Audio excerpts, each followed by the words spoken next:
you have categorically broken it down into 5 incredible steps. Yeah, absolutely. Well, I think steps that we don't you're always familiar with. We always sort of know, some of the basics of, what we should do. It's baking as a bit of a science. But ultimately, there's some little other fundamental things, about, sort of that comes into baking that I think is really, really important.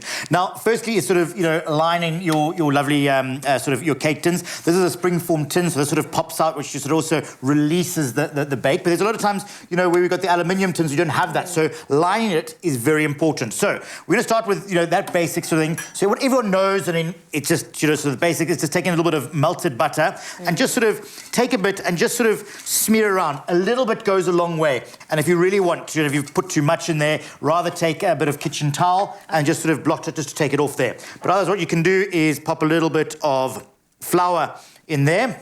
And then just sort of do a bit of a shimmy and tap that around as you go. Stunning. Get the base on, and really important, just keep tapping it, making sure obviously your spring form is nice and tight as well. And just go around the outside, a little bit like that, trying to sort of keep it in together. I think a little bit of, mess is always good. So basically this will provide us that protection so that things don't stick. So this is basically creating a layer between the actual pan itself and the product, which is very important. Now, we can go a step further with that actually, and actually put a little bit of baking paper at the bottom.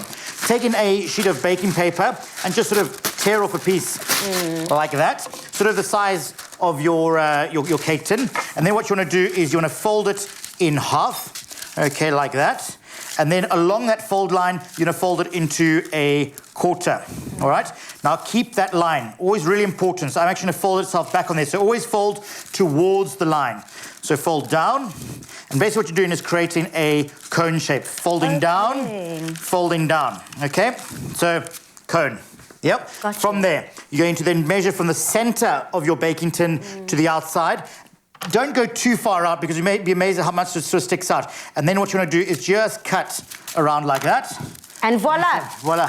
For those that got a bit of fancy dress party, it works very well, one of those sort of Victorian modes. But anyway, open that up, and then you've got a perfect circular base that you can go in. But as you can see, it actually is quite large. So when you put that in there, it's going to come up the side. So you want to just sort of trim that down so you can keep going. But I've actually made it bigger because, I don't make mistakes. I love that. It's going to come up the side. This is what we call as a cartouche, which goes in when you actually line your pastry. You pop that in and you pop your baking beans on there. The term blind baking, that's what you make as well. So that is how you sort of line that there. So I like that. That's my first little tip of lining that there very importantly. But to me, I think you got to give us some, information now. Yes, because before we even get the stuff into the baked tin and stuff like that, we need to make sure that we're measuring correctly, And I think one thing that people sometimes get wrong is that when they're measuring their ingredients, especially talking about the dry ingredients, sometimes you find that you're not measuring enough because you're not ensuring that your cups are full to the brim. And what we want to do here is we want to make sure that you get any air pockets out even in the flour before it goes into the rest of the ingredients.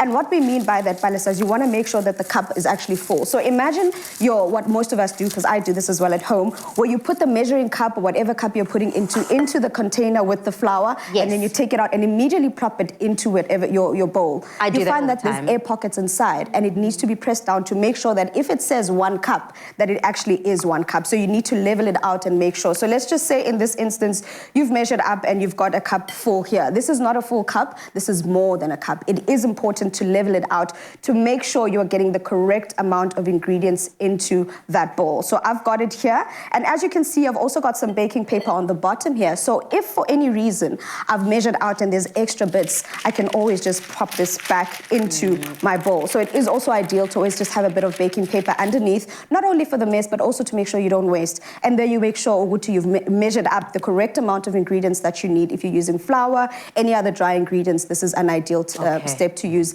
before we get into the next step. But this is dry ingredients, Chef. Dry ingredients, but also very important, please, sugar and measuring sugar with that. Make sure your sugar is actually all broken down, because if your sugar is not broken down, you have those clumps of sugar, it's going to change it. Let's have a look at the next one there. I've got a lovely sort of batter here, and with that batter, all what we can do is start measuring it to a point of where we want things sort of filled correctly, because nothing worse than a sort of an oven, filled, or as we describe, a muffin top on top of our muffins already, Yes, absolutely. But what we want to do is literally just sort of take a measuring cup there and sort of put 2/3 of it in here, and then you know you're sort of accurate. So you've got control of this as you go. So about 2/3, and then now and again, once it's all filled, you can just do a little bit of a tap just to make sure any out. sort of, sort of sense that's taken out of there. And same with your cake mixture as well. Just go on and take that and pour that mixture straight into there, and no more than 2/3. So remember, depending on what sort of your raising ingredients are, they all sort of